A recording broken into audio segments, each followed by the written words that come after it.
بسم اللہ الرحمن الرحیم. ابھی جو تازہ اطلاعات ملی ہیں اور جو انفارمیشن منسٹر شبلی فراز صاحب نے بھی کنفرم کیا ہے کہ حفیظ شیخ صاحب کی چھٹی کر دی گئی، وہ ان کو وزارت خزانہ سے ہٹا دیا گیا اور ان کی جگہ حماد اظہر صاحب جو ہیں ان کو جو نئی جو فائنینشیل ٹیم جو بن رہی ہے گورنمنٹ کی اس کا ہیڈ بنا دیا گیا ہے. تو یہ ابھی انہوں نے اناؤنسمنٹ کیا ہے اور یہ جو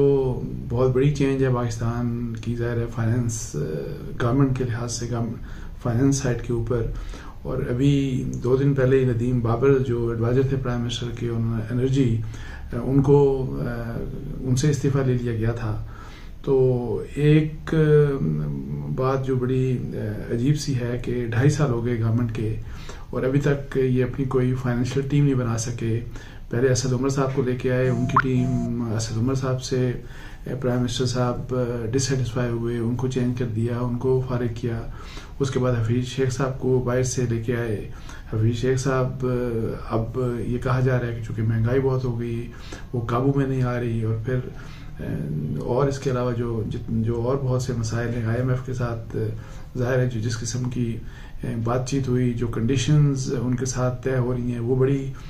مشکل ہے. اور خاص طور کے اوپر اسٹیٹ بینک آف پاکستان کے بارے میں جو کہا جا رہا ہے کہ اس کو جو گورنمنٹ جو کہہ رہی ہے کہ ہم انڈیپینڈنس دینے جا رہے ہیں، جبکہ جو بہت سے جو دوسرے اکانومسٹ ہیں، جو اپوزیشن ہے، ان کا یہ کہنا ہے کہ یہ تو پاکستان کی سوورینٹی کو اسٹیک کے اوپر رکھنے کی بات ہے کہ جس قسم کی اٹانومی دی جا رہی ہے ان کی کوئی اکاؤنٹیبلٹی نہیں ہے. اور کچھ لوگوں کا یہ خیال ہے کہ جو اسٹیٹ بینک یہ جو رجسٹریشن کی جا رہی ہے، اس کا بیسیکلی مقصد یہ ہے کہ جی اس کا رزلٹ یہ ہوگا کہ جی جو گورنمنٹ کی جو ڈپینڈنس ہے وہ یہ جو ہمارے جو بینکس ہیں، جو پرائیویٹ بینکس ہیں، ان کے اوپر اور ان کو چلانے والے جو ان کے مالکان ہوں گے ان کے اوپر ڈپینڈنس بہت زیادہ ہو جائے گی. سو انڈائریکٹلی یہ ہے کہ جی جو گورنمنٹ کا جو اوور آل ایک کنٹرول ہے اکانومی کے اوپر، وہ جو ہے وہ ختم ہو جائے گا. سو 2.5 سال ہو گئے اور ابھی تک ہم وزیر اعظم عمران خان صاحب اپنی اکنامک پالیسی سے خوش نہیں.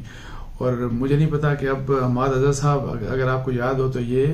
اسٹیٹ منسٹر تھے فائنینس کے اسد عمر صاحب کے ساتھ، تو اب ایسا کیا کچھ کر لیں گے حماد اظہر صاحب.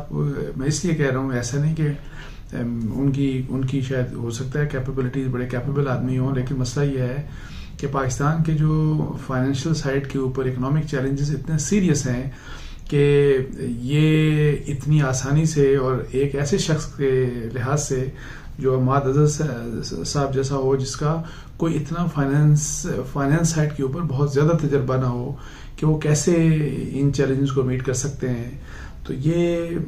جو ہے یہ ایک بڑا سیریس یعنی کہ جو ایشوز ہیں، اور اس سیریسنس کے جو پاکستان کے جو حالات جتنے خراب ہیں، اکنامک حالات خراب ہیں، اس کو یہ سارا کچھ جو کچھ ہینڈلنگ ہو رہی ہے گورنمنٹ کی، جو یہ لوگوں کو چینج کر رہے ہیں، لوگوں کو لے کے آ رہے ہیں، ایک گورنر اسٹیٹ بینک کو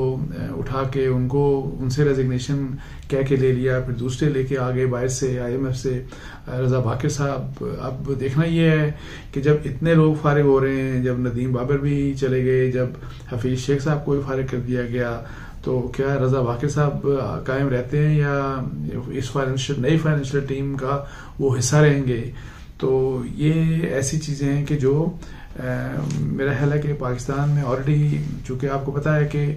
اکانومی کے لیے جو سب سے امپورٹنٹ چیز ہوتی ہے وہ اسٹیبلٹی ہے، ایک تو پالیسیز کی اور پھر پولیٹیکل اسٹیبلٹی اس ملک میں آ نہیں رہی، اور انفارچونیٹلی اس کی سب سے بڑی ذمہ دار حکومت خود ہے. اس کی سب سے بڑی ذمہ داری وزیر اعظم عمران خان صاحب کی اپنی ذمہ داری ہے،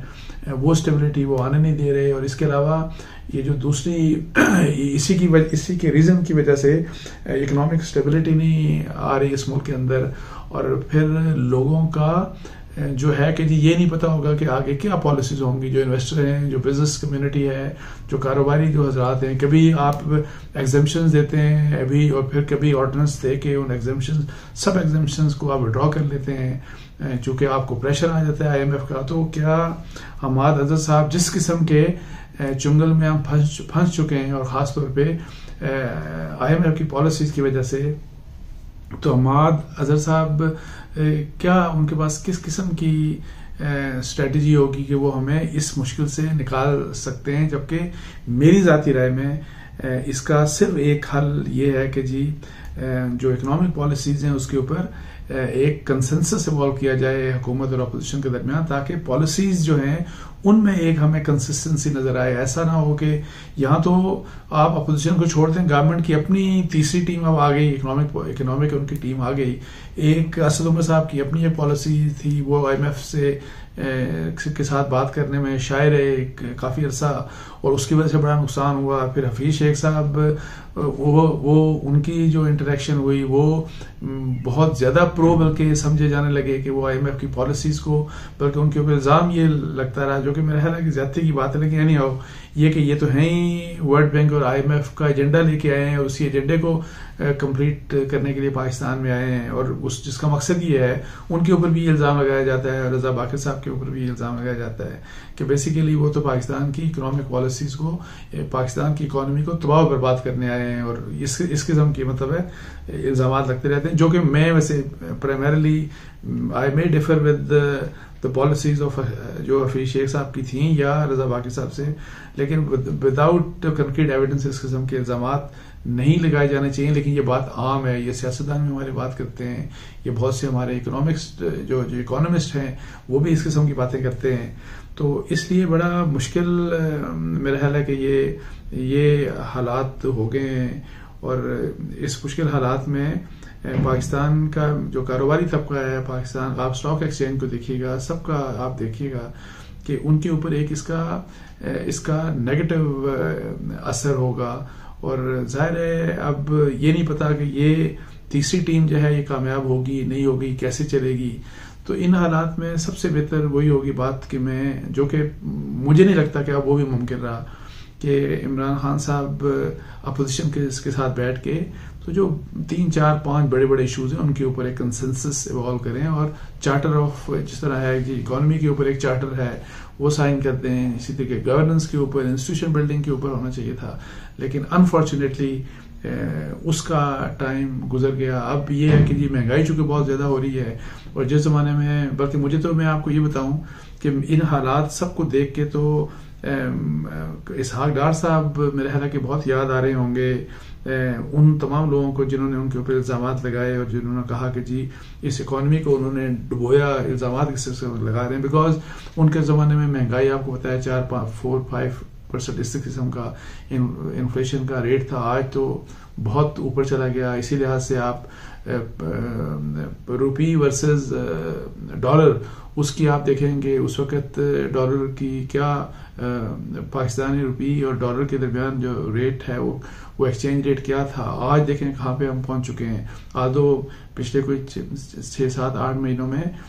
روپی نے کافی امپروو کیا، لیکن پھر بھی ان حالات سے بہت ہم پیچھے ہیں، بہت ہم دور جا چکے ہیں. اور اسی لحاظ سے مہنگائی چونکہ دیکھیں ایک تو یہ جو بہت سے انڈیکیٹرز کی بات کی جاتی ہے جو گورنمنٹ ابھی بھی یہ عمران خان صاحب خود بھی کہتے رہے ہیں کہ جی ہمارے یہ انڈیکیٹرز بہتر ہو رہے ہیں، لیکن اصل بات جو لوگوں کو جو اکانومی جس کے بارے میں لوگوں کا بہت زیادہ کنسرن ہوتا ہے یا جو لوگوں کو بہت زیادہ افیکٹ کرتی ہے وہ یہ ہوتا ہے کہ جی مہنگائی کے کیا حالات ہیں، عام جو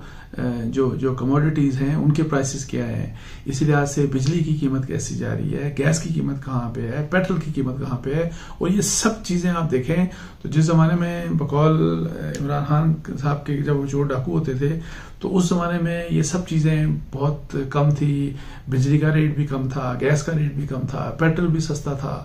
اور اسی لحاظ سے مہنگائی بھی بہت کم تھی، قرضے بھی کم لیے جا رہے تھے. اب جب یہ سارا کچھ یہ جو آگے جو اچھے لوگ آگے جو کہ کہتے ہیں کہ چور ڈاکو وہ تھے اور ہمارے یہاں کوئی کرپشن نہیں ہے، جب یہ لوگ آگئے تو انفارچونیٹلی ہر چیز مہنگی بھی ہو گئی اور یہ سب کچھ بلکہ الٹا چل رہا ہے. تو اب کیا ہوگا، کیا حماد اظہر صاحب یہ مسائل حل کر پائیں گے؟ میری دعا ہے کہ اللہ کرے وہ حل کر پائیں، لیکن I have my serious doubts. اور میں یہ سمجھتا ہوں کہ پاکستان مزید مشکلات کی طرف اللہ معاف کرے اکنامک جو ہمارے چیلنجز ہیں وہ مزید فردر ہوں گے، اور اس لحاظ سے کوئی ایک وے آؤٹ مجھے نظر نہیں آ رہا ماس وائز کے، جس کی ٹائمنگ اب نہیں رہی، بیکاز اپوزیشن تو اب کہتی ہے کہ ہم نے تو عمران خان صاحب کو رہنے نہیں دینا، اور وہ بار بار مہنگائی کی بات کرتے ہیں کہ مہنگائی کے دیکھیں کہ کیا حالات ہو گئے ہیں، اسٹیٹ بینک کے ساتھ یہ کیا کرنے جا رہے ہیں، انہوں نے بجلی مہنگی کر دی، انہوں نے گیس مہنگی کر دی، انہوں نے پیٹرول مہنگا کر دیا، ان کے اسٹیٹ بینک کے قانون کے بارے میں ان کی بڑی سیریس ریزرویشنز ہیں. تو اب حالات بہت خراب ہو چکے، اور this is very unfortunate for Pakistan. تو اللہ کرے کہ کوئی بہتری ہو، جو کہ مجھے نظر نہیں آ رہی کہ اس سے حالات بہتر ہوں گے. تو مجھے اس کے ساتھ اجازت دیجیے. جزاک اللہ. السلام علیکم و رحمۃ اللہ.